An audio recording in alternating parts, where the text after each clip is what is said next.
Welcome to the Commercial Real Estate Show, your source for market intelligence, forecasts, and success strategies. Hello, I'm Michael Bull. Thanks for joining us on one of the radio stations, iTunes, YouTube, or maybe you're watching or listening on the show website, CREshow.com. Well, today we have a very interesting show for you. We're going to talk about restaurants. I mean, the restaurant industry has seemingly been doing well. I'm eating out a lot. I'm spending a lot of money eating out, but there's been some changes, especially if you own shopping centers and you have restaurant tenants. Well, we have some experts in Studio One today. We have Eric and Robin Gagnon. Now, they own a company called We Sell Restaurants, and they're franchisors, so they have offices all around the country, and you also sell restaurants themselves, and we appreciate you guys being here in Studio One with us. Oh, we're excited to be here, Michael. Thanks so much. We're going to talk about our favorite topic today, restaurants. That's right. Glad to be here. And they also have a radio show, right? So you can catch their radio show on Biz 1190 or Talk 920 Well, in actually, Atlanta. we have retired from the radio show business have you? because Okay. we've been too busy selling restaurants good and for you. franchising our brand. So we're just relying on experts like you to carry that torch All forward. right. Well, You were good. doing so well, we'll hand that over to you. That's good. Well, we'll get you back on the radio today. Well, first of all, I'd like to find out from you guys, really how well is the restaurant industry doing? Are people spending money in the restaurants? How's it going? You know, the restaurant industry continues to grow by leaps and bounds. There are over 1 million locations in America. I don't think people realize it's a $782 billion business. When you think about that in terms of the United States GDP, it's 4% of the gross domestic product. Now, to put that in perspective, that's larger than 90% of other nations' entire GDP. It's a monstrous business, and it's an exciting business. So people are getting in and getting out every single day, and that's how we help them. Yeah. So last year, what were the trends for sales? Sometimes, if you're a landlord, you hear from your restaurant tenant, oh, the business is tough. But how's it really going? Sales trended up last year. Now, they weren't remarkably up. I think the national average was somewhere around 2.9%, but it was in positive territory when a lot of other industries were hit in negative range. I mean, Americans love to eat out. If you think back to when we were kids, you ran home every day, played after school, and then everybody came to the dinner table. So if you look at the 70s and 80s, only about 45% of every dollar that an American family spent was spent outside the house. It was spent buying groceries and cooking inside. I mean, now it's like nearly 70% of all of the food dollar is going to eating out. We love to eat out as Americans, and it shows. Yeah. And also, I think landlords who have space in retail space and shopping centers, they're all looking for more of an experience, right? To get people out to have tenants that aren't impacted by online sales. And if you're going to go eat in a restaurant, you can't do that at home, right? That's correct. You can't do that online. And this is a different animal that landlords should also look at it from a different perspective. There's a lot of people bunks retail into one big segment, but restaurants are a little different.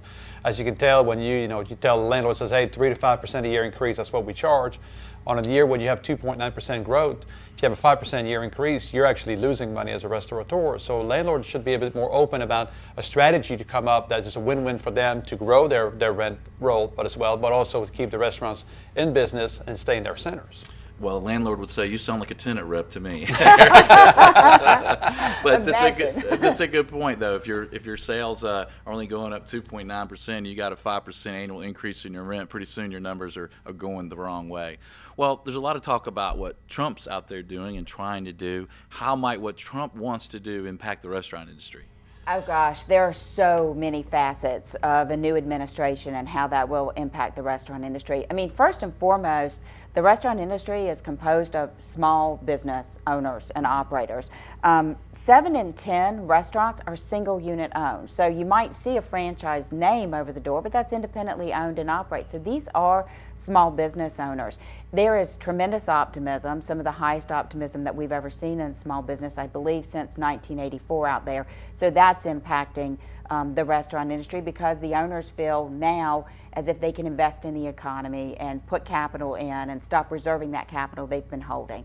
Go ahead. So they're more excited about opening new locations and additional locations and maybe buying their first restaurant. There's just more excitement you're seeing? Exactly. Okay. And then we've got minimum wage laws, which have been, there was a big push to try to push minimum wage up to about $15 an hour, which is a death sentence for the restaurant industry. I mean, they employ so many people that taking wages to an average of $15 an hour could be really a death blow. So with the Trump administration, there's been a lot of downward pressure on that, and I think we're going to let the actual people who are coming to the restaurant and let the market decide what the server should be compensated for, and that's rightly so. If you get great service, they're going to make a lot more than $15 an hour, and if you don't, then maybe that's appropriate as well.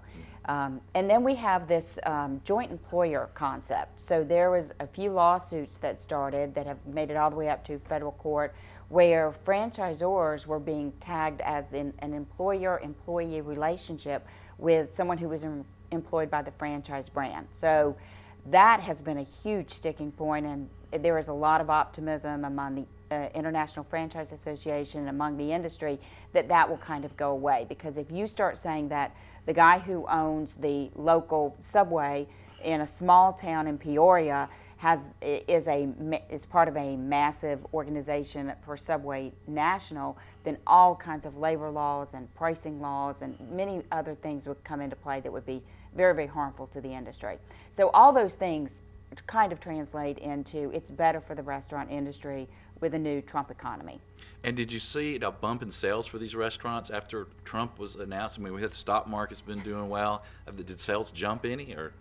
Haven't seen national numbers that said that sales jumped. I know, because one thing you have to consider is we're talking about first quarter. So weather is a huge impact on restaurant sales in first quarter. So I think in certain markets it was actually down a little bit, but I haven't seen statistics that said that restaurant sales went far north.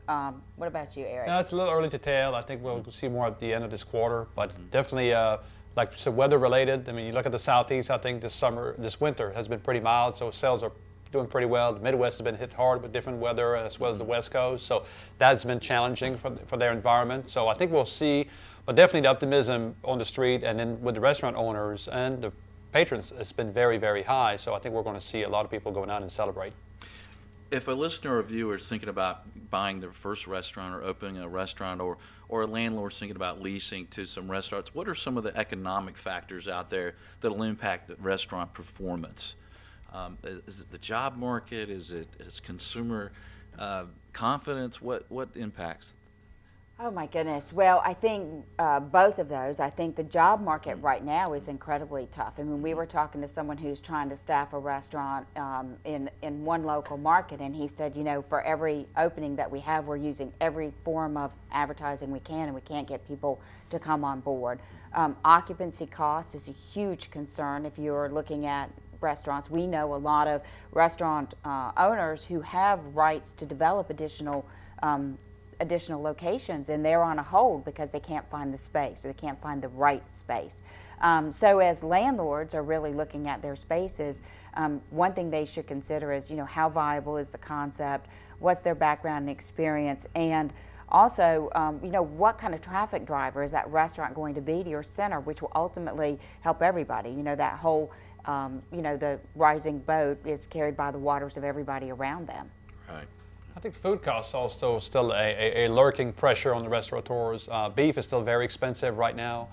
Different commodities are shifting. Hopefully you talk about government regulations earlier a little bit, but hopefully some of these regulations will be peeled back to 2017, and we can see maybe a little bit of reprieve there. But it's still something that if operators do not watch that, we're talking it's almost 30 to 40% of their actual revenue goes towards food costs. That could be very high, it could be very taxing. So they have to keep an eye on that as an outside pressure that's always lurking on you. Yeah, I was the night manager of a chain steakhouse when I was in high school, and if you turned your back, food costs just ran sky high. Yeah. You had to kind of watch everything all the time. Maybe there's more controls at this day and time. So in one sentence, the outlook for 2017 sales. I think 2017 sales are going to be great. I think that people are just settling into a new economy, that ultimately consumer confidence is going to lag what's happening in the stock market. So we are looking for 2017 to be huge. And in terms of our individual business, we are up already about 45% in closings just in the first 6 weeks of the year. And that points to people saying, I'm ready to get back in business and put my capital in. That's excellent. All right, stay tuned. We'll have more on the U.S. restaurant industry. I'm Michael Bull. This is the Commercial Real Estate Show. Stay with us. Hey there, thanks for checking out the Commercial Real Estate Show. Don't miss a video of special interest to you. Be sure to subscribe below. And if you appreciate the videos, be sure and thank our sponsors. There's a link to more information about them in the description. For more videos, podcasts, and articles, check out creshow.com.